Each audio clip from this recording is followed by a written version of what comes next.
సృష్టికి ఆరంభం, మానవ జాతికి శ్రీకారం, నక్షత్ర గమనానికి ఆది ఉగాది. ప్రతి ఉగాది నాడు బ్రహ్మ తెల్ల తామరపై సరస్వతిని కూర్చుండబెట్టి మల్లెలతో పూజించు పండుగ. ప్రద్యుమ్నుడు రుక్మిణీ కృష్ణుల పాద పూజ చేసే పండుగ. అంటే కన్నవారిని కట్టుకున్నవారిని పూజించే పండుగ ఉగాది పండుగ.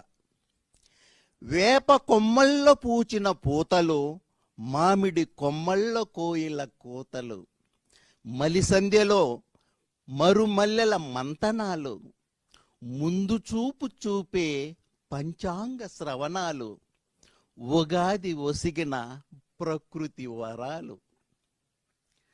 కష్టం, సుఖం, ఆనందం, విషాదం, చీకటి, వెన్నెల సమ్మేళనమే మానవ జీవితం అని తెలిపే ఉగాది పచ్చడి.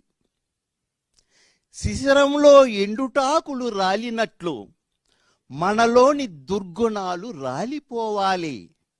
వసంతంలో కొత్తగా చిగురులు తొడిగినట్లు మనలోనూ సుగుణాలు చిగురించాలి.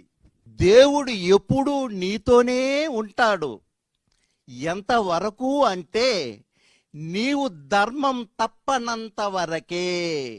మనసారా కీర్తించిన చాలు మోచమిచ్చును దేవదేవుడు. శ్రీహరినోట పలికిన అన్నమయ్య సంకీర్తనలు. భక్తితో పూజించిన చాలు చెలికాడై నీతో ఆటలాడు. అదిరామ్ బావాజీతో బాలాజీ పాచికలాటలు. పరాభవ నామ సంవత్సరం పుటలు తెరుచువేళ పరాభవమనే పదమునకు భయపడే జనులారా.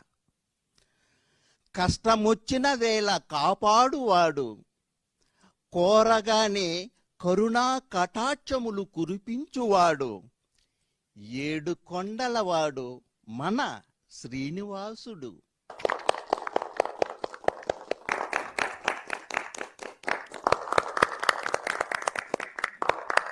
ధన్యవాదాలండి. ధన్యవాదాలు పేరూరు బాలసుబ్రహ్మణ్యం గారు. ధన్యవాదాలు. శ్రీ రొడ్డ సురేంద్ర గారి కవిత్వం చాలా మనోహరంగా ఉంది. ముఖ్యంగా సూక్తిని తమ కవిత్వంలో ఒదిగి అందించినటువంటి వారి కవిత్వం చాలా మనోహరంగా ఉంది. మనకి అందరికీ ఒక మాట ధర్మ దృష్టిని కలిగించినటువంటి కవిత్వం అని చెప్పగా తప్పదు. వారికి ధన్యవాదాలు.